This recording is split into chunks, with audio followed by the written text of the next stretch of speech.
नमस्कार शेतकरी मित्रांनो, आज 9 नोव्हेंबर.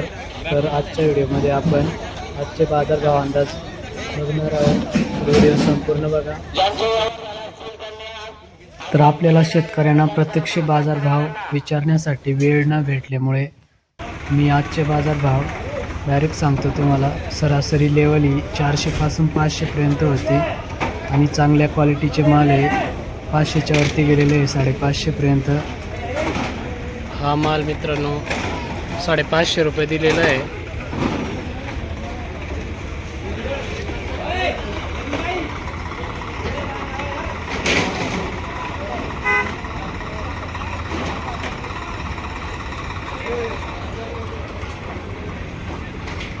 मित्रांनो 8:30 वाजलेले आहे आणि मार्केटमध्ये काहीच माल उरलेला नाही. आज माल कमी आलेला आहे, त्यामुळे आजची लेवल ही कालच्या तुलनेत बऱ्यापैकी झालेली आहे. बघू शकता गाड्यावरती माल खाली करून राहिले शेतकरी आणि मार्केटमध्ये 2-3 गाड्या उभ्या आहेत फक्त.